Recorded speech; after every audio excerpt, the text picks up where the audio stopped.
The Frenchie Chronicles, Ep.9, Bruce versus the Fridge.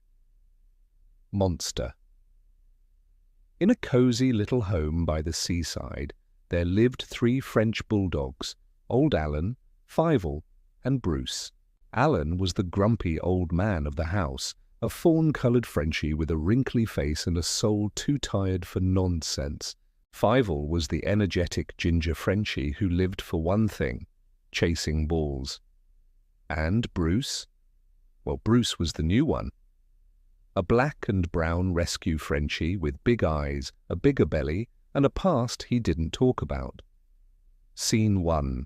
Bruce comes home, when Charlie, their mum with long brown hair and a kind smile, carried Bruce through the door. Everything changed. Fival spun in circles like a tornado of excitement. Alan barely looked up from his soft blanket, letting out a long, judgmental sigh. Charlie set Bruce down gently. "Welcome home, sweetheart." Geoffrey, tall and strong with a warm grin, crouched beside him. "You're safe now, little guy." Bruce sniffed the air nervously, the scent of family, food, love, and something shiny. Scene 2. The fridge monster appears. It was the giant silver American-style fridge. Bruce caught sight of it and froze. There, staring back at him, was another French bulldog. Same face, same markings, same worried eyes. He took a step forward. So did the other dog.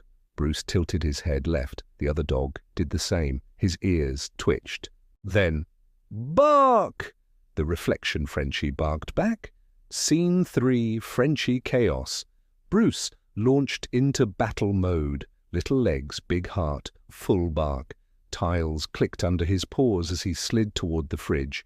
Fival joined in, barking at the reflection, thinking it was a game.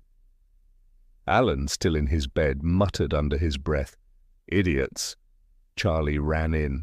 "Bruce, it's just your reflection." But Bruce didn't care. That fridge dog had to be stopped. The girls, Brooke and Taylor, laughed so hard they cried. Even Geoffrey couldn't hide his grin. "You're fighting your own face, lad." Scene 4. Reflection and rest.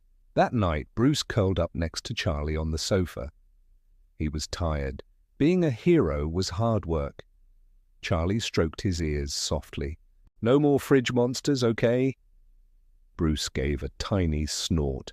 He peeked across the room at the silver fridge. The other Frenchie stared back, calm now. Maybe it wasn't so bad. Bruce blinked, gave a quiet huff, and drifted into sleep. Safe, loved, and finally home.